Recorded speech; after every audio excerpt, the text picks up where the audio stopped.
하나님이 우리에게 베푸신 은혜 중에 그게 뭐 특별히 더 하지 않았어도 그냥 하나님이 우리에게 행하신 모든 게 은혜이긴 한데 그 중에 우리가 깊이 감사해야 될 것 중에 하나가 뭐냐면 하나님이 우리 눈에 안 보이신다는 거예요. 그거 당연한 거죠. 우리는 그분이 만드신 피조물의 세계 가운데 있는 피조물 중에 하나고 그분은 이 모든 것을 만드신 창조주이신데 어찌 피조물의 눈으로 우리가 하나님을 볼 수가 있겠습니까? 못 보는 게 당연한 거예요. 그런데 그뿐만 아니라 하나님이 안 보시는 것뿐만이 아니라 우리가 영혼의 세계도 우리 눈에 보이지 않아요. 그러니까 우리가 가야 될 천국도 안 보여. 그것도 우리에게 큰 은혜입니다. 만약에 천국이 저기 보인다. 육안으로는 잘 안 보이는데 천체 만원경 가지고 되게 확대해 보일 때, 저기 있네. 거기 저기 우주 끝에 막 그냥 번쩍번쩍한 게 있어 자세히 봤더니 그 금으로 만든 성이네. 거기가 천국이네. 만약 이렇게 눈에 보인다면, 우리 기독교 이단 중에 그렇게 얘기하는 사람들도 있어요, 실제로요. 자기가 죽었는데 우주 공간으로 쫙 어디 갔는데 뭐 금으로 만든 번쩍번쩍한 성에서 자기 거기 들어갔다고. 다 거짓말이고 자기 환상입니다. 천국은 영계가 이게 물질계 그러니까 우주와 시간과 공간이 기본 틀이 되는 우주 안에 있는 것이 아니라 이런 물질계를 벗어나서 영계가 따로 있는 겁니다. 근데 그걸 안 보이게 해주신 거예요. 너무나 감사하다. 왜? 만약 그렇게 보였다면, 저기 되게 보였다. 그럼 여러분 천국 갈 수 있을 것 같습니까? 미안하지 못 갑니다. 왜 못 가냐? 이 세상에 잘나고 똑똑한 놈이 얼마나 많은지 천국 갈 때 줄 서 이렇게 하면요, 저는 확실하게 그 줄에 들지도 못할 거야. 아마 쫙 꼬레비까지 가도 나 어디 가서 해야 돼? 막 이렇게 쩔쩔매다가 결국에 그 줄에 못 쓰고 말을지도 모르겠어요. 만약에 똑똑한 순서대로 천국에 간다면, 힘센 순서대로 천국에 간다면, 그리고 돈 많은 순서대로 간다면, 많이 배운 학식 순서로 간다면, 저는 어떤 걸로 따져봐도 저는 천국에 못 갈 것 같아. 여러분도 가실 수 있을 것 같습니까? 저는 도저히 자신이 없어. 세상에 살아가면서 이렇게 사람들 보면은, 야, 엄청 저 사람 엄청 똑똑하네. 저 사람 진짜 돈도 많네. 저 사람 진짜 독하고 힘도 세네. 뭐 그 권세도 많네. 그거하고 나하고 비교해 보면 나는 가진 게 아무것도 없어. 천국을 하나님께서 그렇게 눈에 안 보이게 해주셔서 정말 얼마나 다행인지 모르겠어요. 성경에 보면 아까 우리 읽었지만 우리가 영생을 얻는 조건이 뭐예요? 믿음입니다. 하나님께서 믿는 자를 구원하시길 기뻐하셨도다 라고 성경에 쓰여 있어요. 근데 그 믿음이라고 하는 조건을 가지고 천국에 들어간 조건을 하나님께서 딱 그 판별 기준으로 삼아 주시니까 얼마나 감사한 건지. 믿음이라고 하는 건요, 여러분, 돈 많다고 믿음이 큽니까? 그거하고 아무 상관없어요. 그죠? 이 세상에서 권세 권력 많이 가졌다고 믿음이 더 큽니까? 천만의 말씀. 그거하고 아무 상관이 없습니다. 또 막 몸이 건강하고 막 싸납고 막 세상에서 뭐 모든 사람 다 잡아먹고 다 이길 것처럼 군다고 해서 믿음이 더 세요? 아니에요. 그것도 아닙니다. 학식이 많아지면 믿음이 클까요? 그것도 아닙니다. 정말 믿음이라고 하는 건요, 우리 눈에 보이지 않지만 진짜로 하나님을 사랑하고 의지해서 나의 인생을 모든 것을 다 드릴 수 있는 그 마음은 이 세상의 기준으로 삼는 그런 것들과는 아무런 상관이 없습니다. 그래서 정말 일자 무식으로 초등학교 문 앞에도 가보지 않은 저 시골에 있는 그 할머니가 어느 날 예수님 전도하는 얘기를 듣고 교회 가서 예수님 믿고 하나님 아버지 앞에 참 간절한 진실한 마음을 가지고 믿음이 커져 계신 그런 분들도 많이 있어요. 세상적인 조건으로 따지면 그런 분은 천국 못 갈 판인데 믿음이라고 하는 기준으로 딱 보니까 그분은 천국 갈 수가 있어요. 그래서 돈이 없어도 성질이 너무 온순해도 또 뭐 권력이 없어도 또 뭐 여기 학식이 없어도 천국에 가는 것과는 얼마든지 갈 수가 있습니다. 천국에 가는 것은. 그래서 그런 방식으로 우리를 구원해 주신 그 하나님. 인간의 우열에 천국에 들어가는 조건은 땅 위에서 인간들이 판별하는 우열, 뛰어나고 부족하고 한 뜻에 전혀 관계가 없다. 예. 그렇게 해서 구원해 주심에 너무 감사합니다. 그러면 그 믿음이라고 하는 거 우리가 그새도 여러 번 나눠서 아마 익숙하실 텐데 그 믿음이 뭐냐? 그럼 믿음으로 천국 간다는데 믿음이 뭐냐 하고 구체적으로 말해보려고 하면 그 믿음이 뭐지 하고 우리가 대답하기 어렵지만 제가 여러 차례 말씀을 드려서 여러분 알고 있을 겁니다. 첫째, 하나님이 실존하심을 인정하는 거예요. 두 번째, 그분의 말씀을 신뢰하는 거예요. 성경 말씀. 세 번째, 내 인생을 그분에게 의탁하는 거예요. 믿음은 이 세 가지 요소가 다 있어야 됩니다. 하나님의 실존을 인정하고 그리고 그분의 생명의 말씀을 내가 진짜로 신뢰하고 그리고 그 말씀을 신뢰하기 때문에 내가 내 인생을 하나님 앞에 바쳐버릴 수 있는 거예요. 드려버릴 수 있는 거예요. 이게 진짜 믿음입니다. 그래서 우리들 속에는 그 진짜 믿음이 있어야 돼요. 믿음이 초기 단계, 하나님 있지, 하나님 뭐 존재하고 말고 난 그렇게 믿어 한다고 그래서 그게 믿음의 전체가 완성된 게 아닙니다. 그렇게 믿는다면, 실제 한다면 하나님의 말씀으로 기록해서 우리들 앞에 딱 놔주신 저 성경 말씀에 대해서 굉장히 깊은 관심을 가질 거예요. 읽고 그 속에 있는 진리를 받아들이고 맞네, 맞아. 이렇게 탐복하는 삶을 살며 진리가 내 속에 들어와서 나의 사고방식과 인격이 되는 그런 과정을 다 겪어가게 될 겁니다. 그런 과정을 겪어서 성숙해진 사람이라면 자기 인생을 하나님 앞에 안 드릴 이유가 하나도 없습니다. 하나님, 내가 나를 주관해서 못 살겠어요. 내가 나를 주장해 보니까 맨날 지옥 가는 짓만 하고 못된 짓만 하고 맨날 실패만 하고 좌절하고 하는데 제가 이제 내 마음을 완전히 비워드립니다. 저는 십자가에서 내 십자가에서 못 박아 죽었습니다. 다시 부활하셔서 살아나신 전능하신 창조주 하나님 예수 그리스도의 영이 내 속에 오셔서 나를 주장해 주시고 내 속에서 살아가 주십시오 라고 자기를 비워드리는 거죠. 이게 진짜 믿음의 삶. 아브라함이 그런 사람이었고 예수 그리스도 이후에 성령으로 거듭나서 하나님 앞에 바쳐진 모든 주의 종들이 다 그런 사람들이었습니다. 그래서 천국 가는 겁니다. 그래서 이제 이 믿음에 대해서 우리가 오늘 조금 한 단계 더 알아보려고 하는데 오늘 이번 주에는 믿음에 관하여, 다음 주에는 소망에 관하여, 그 다음 주에는 사랑에 관하여 우리가 기존에 이미 가지고 있던 우리 신앙을 다시 한번 점검해 보는 시간을 한 3주 정도 이렇게 가지려고 합니다. 믿음에 대해서는 다시 한번 그러면 그 믿음이 내게 과연 있느냐 없느냐를 우리가 한번 측정해 보는 그런 시간으로 가겠습니다. 사람은요 태어날 때부터 여기 죄인이라고 성경에 딱 못 박아서 얘기했어요. 모친이 나를 죄 중에서 잉태했습니다. 그래서 난 죄인의 후손입니다. 라고 시편 51편에 다윗이 그렇게 하나님 앞에 고백을 했는데 사람은 태어날 때부터 죄인이에요. 왜 죄인이냐? 자기를 만드신 분을 알아볼 수 있어야지.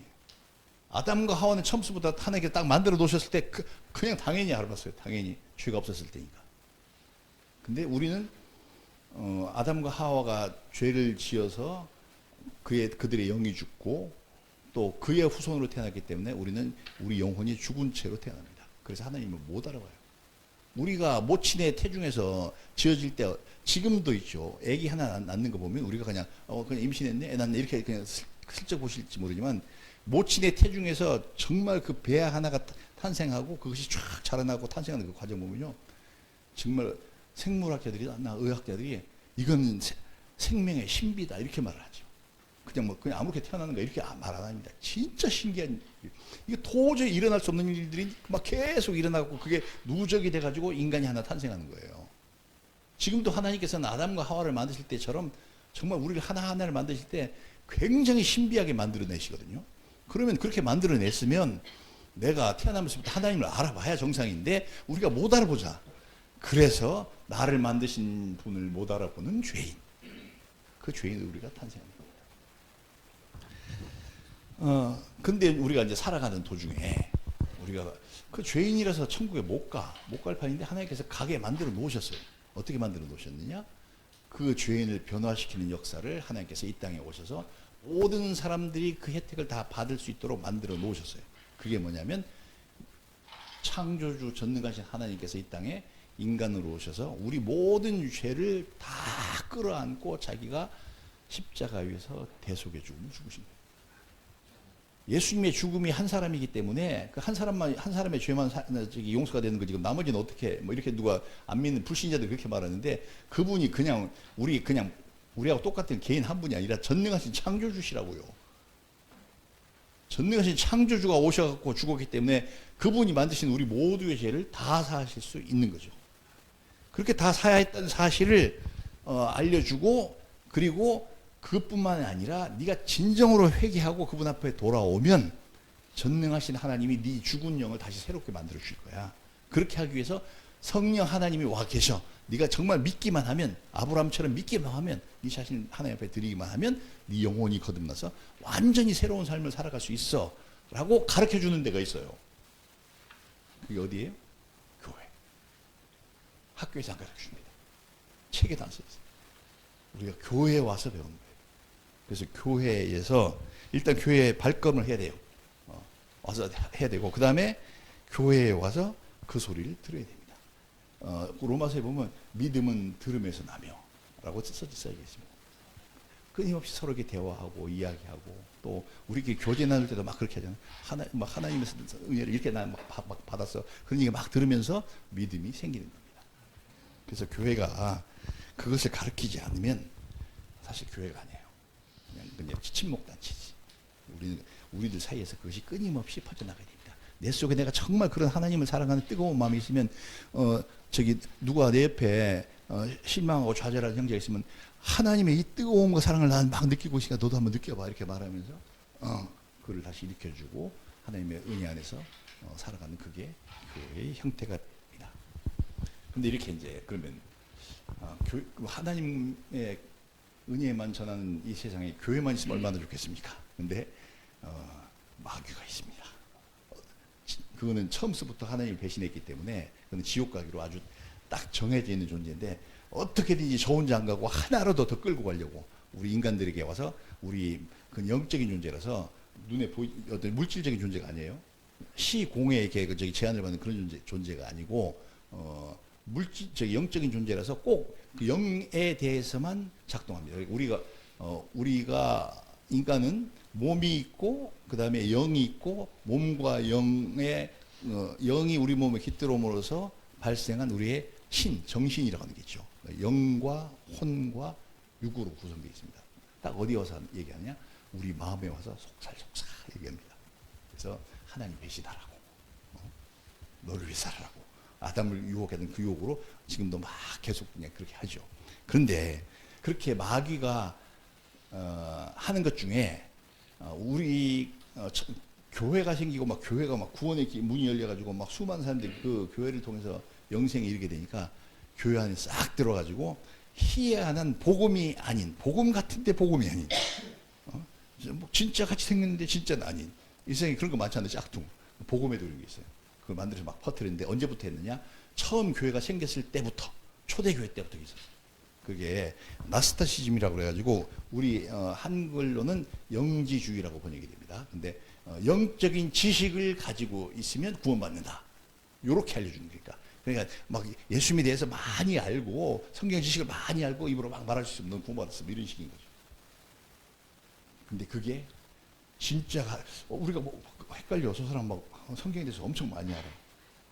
그리고 그 영적인 지식도 막 되게 많이 있는 것 같아. 저 사람 구원 받았겠지. 이렇게 마귀는 항상 껍데기 포장지만 그렇게 받거든요. 내면은 그게 없는 거, 가짜. 이걸 갖다 우리가 영지주의라고 하고, 초대교회 때부터 있었고, 기독교 교회사 역사 내내 계속해서 그 교회의 그 앞뒤로 해서 막 출몰했다가 사라졌다, 출몰했다가 사라졌다 하면서 지금까지도 내려오고 있습니다. 지금까지 내려오는데, 지금 현대에 그 영지주의의 뿌리를 받아가지고 지금 많이 활동하고 있는 이단의 대표적인 게 뭐냐면, 그게 구원파 이단입니다.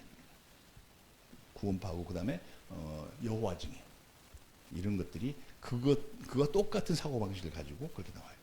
지식으로 구원을 얻는다. 그렇게 그 사람들 보면 공부 엄청 열심히 해. 왜? 지식으로 구원 얻는다고 생각하니까. 근데 성경은 그렇게 말씀 안 하고 있습니다. 성경은 뭐라고 얘기하느냐면 하나님 말씀을 삶으로 체험해야 된다고 얘기해요. 그러니까 예를 들어서 저기 하나님을 아는 지식이라고 신약 성경에 그 단어가 있거든요.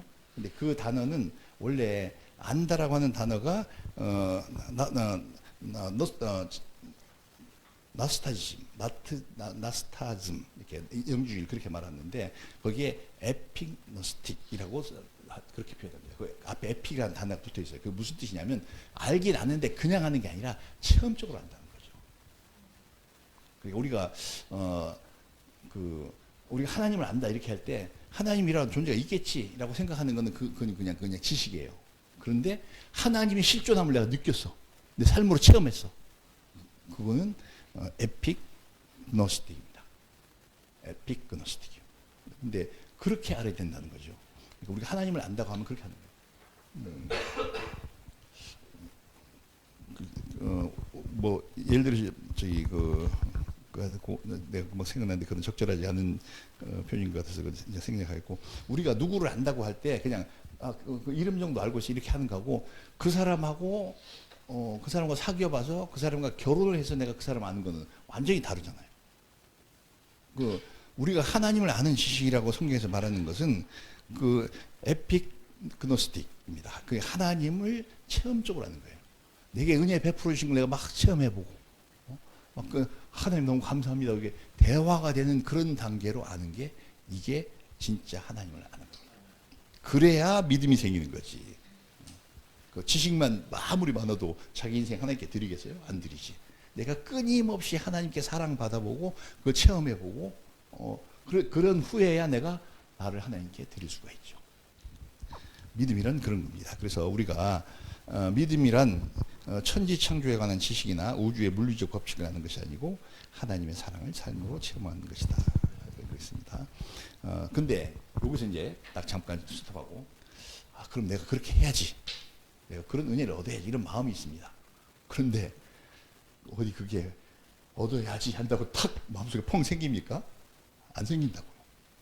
안 생기는데 우리 기독교의 역사 속에 초대교회 때부터 지금까지 쭉 내려오는 도중에 많은 이단과의 투쟁을 통해 가지고 이거는 복음이 아니야 잘라내버리고 이게 진짜 복음이 하고 쭉 지금까지 내려온 그 많은 결론들이 있는데, 그 중에 하나가 뭐냐?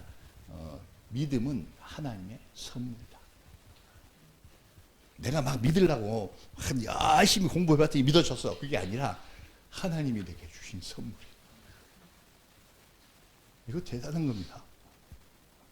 지금 내가 하나님을 정말로 사랑하는 마음이 있고 정말 그분 앞에 가고 싶은 마음이 있고 정말 그런 것은 하나님이 내게 주신 은혜의 선물이지 내가 찾아서 만들어낸 거 아니라 내가 수양하고 돛 닦아서 공부해서 내가 얻은 게 아니다 라고 하는 게 기독교의 진리입니다. 그래서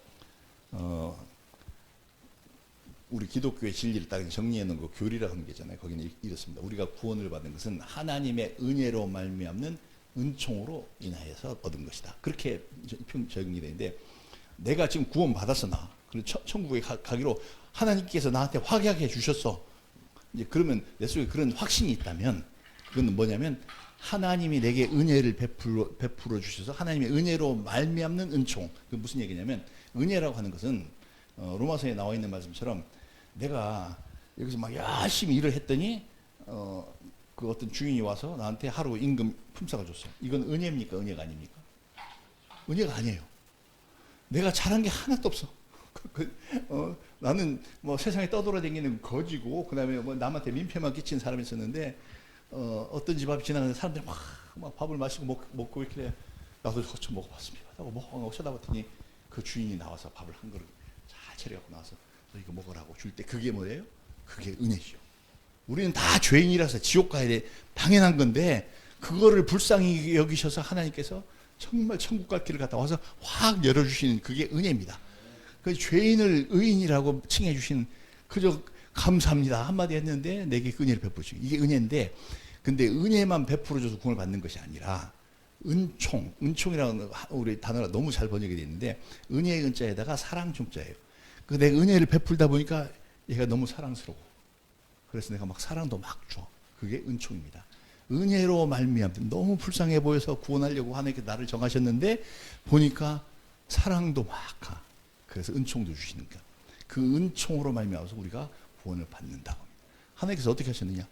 막 불쌍해서 막 그 죄악 가운데서 헤매고 허덕이고 막 울고 막 비참한 가운데서 막 괴로워 몸부림칠 때 불쌍해서 하나님께서 나를 구원해 주시는 그 은혜를 내게 주셨어요.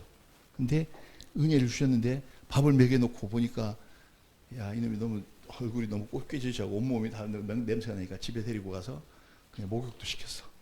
딱 그러고 보니까 이놈이 사랑스러움이 있네. 그래서 하나님께서 사랑해서 야, 너 그 떠돌아다니지 말고 우리 집 아들 해.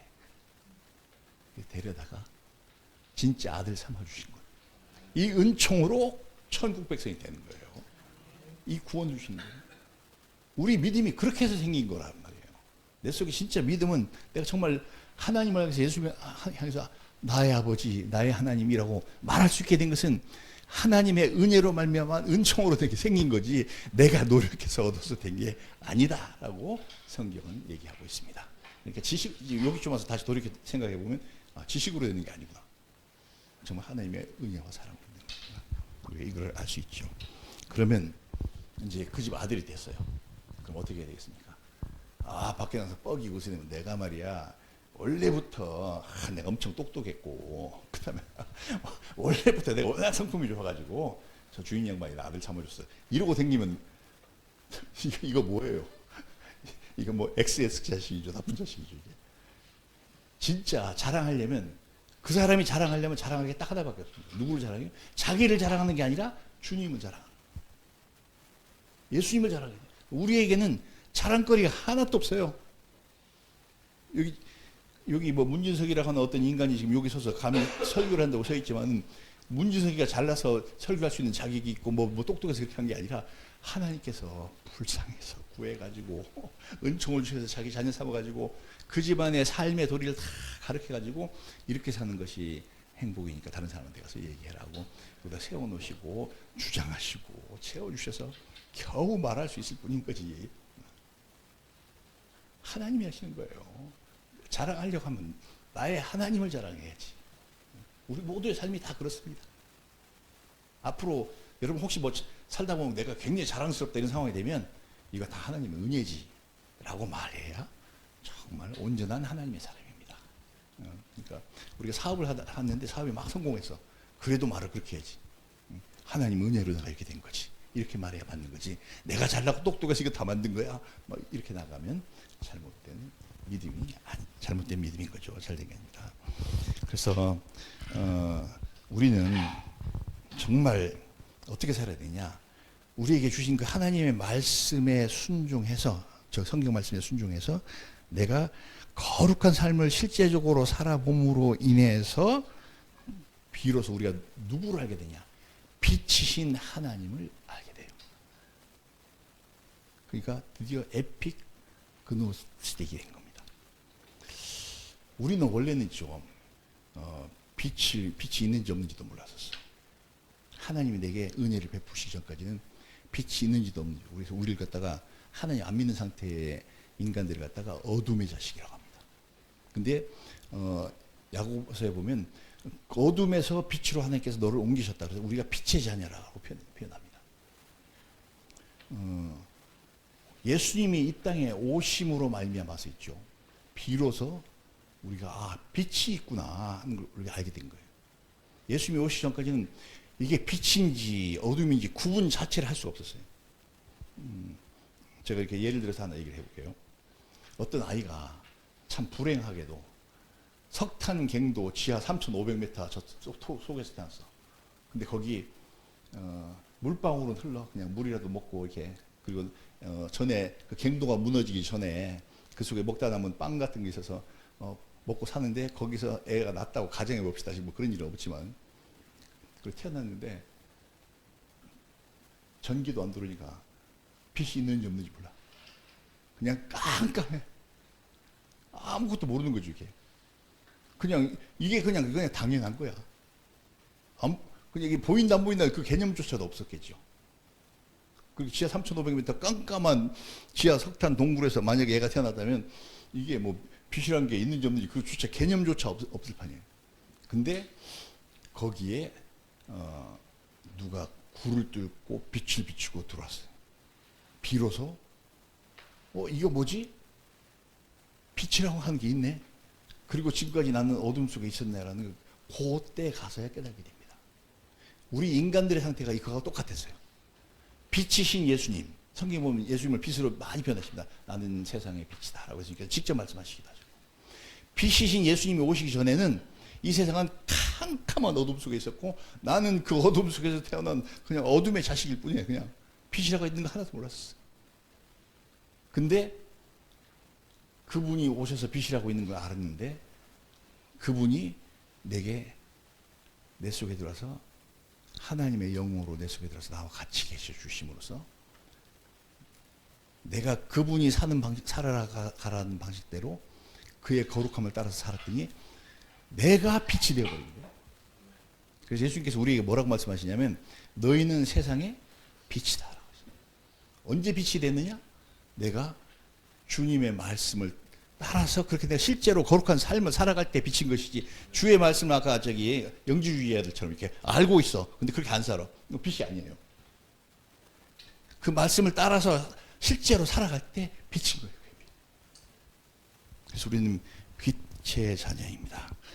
비로소 빛이신 하나님이 있다는 걸 알게 되었고 그 다음에 어둠이 있다는 것도 알았어요.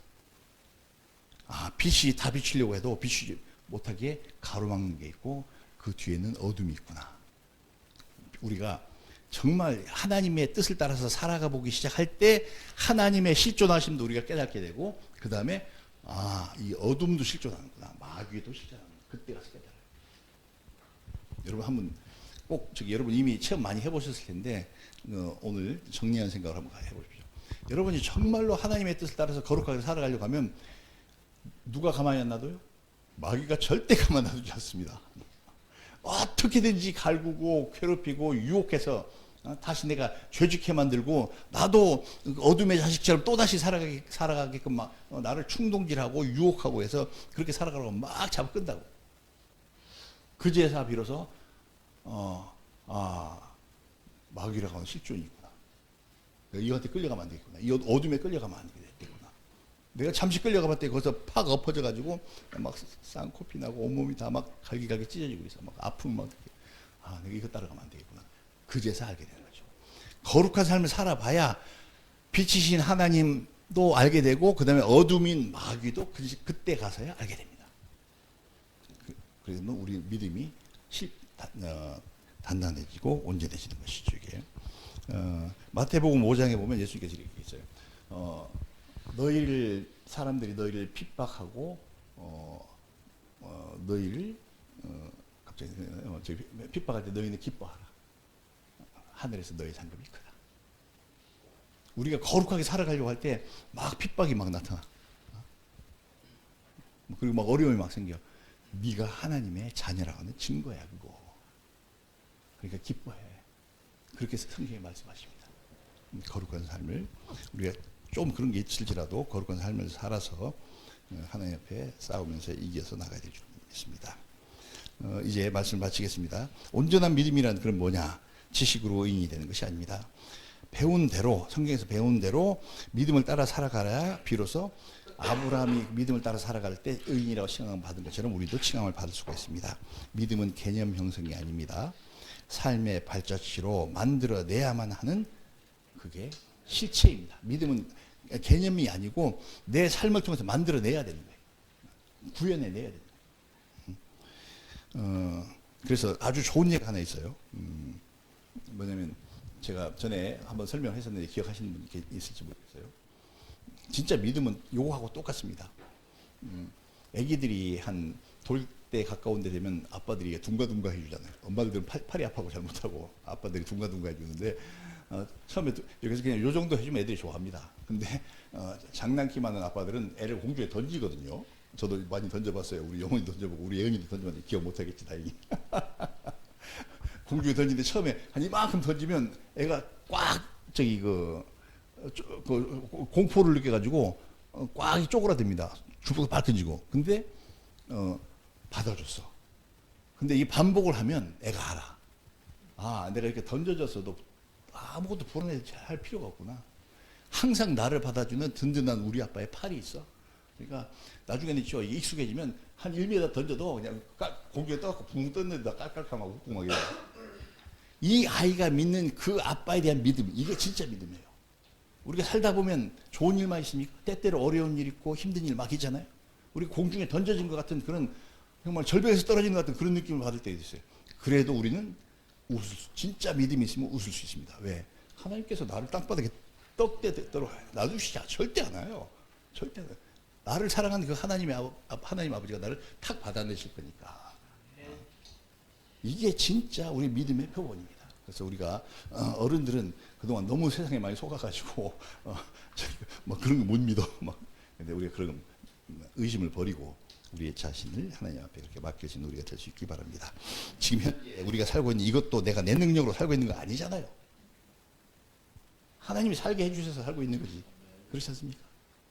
그래서 우리가 하나님의 신실하심을 믿고 맡길 때 비로소 하나님의 은혜로 살아갈 수 있고 나는 믿음의 사람이 확실한 겁니다. 이후에는 우리가 의심하지 맙시다. 삶의 어려움이 와도 하나님께 하나님 나 받아주시려고 하는 거죠. 감사하고 그렇게 기뻐할 수 있는 우리 모두가 될 수 있기를 예수님의 이름으로 축복합니다.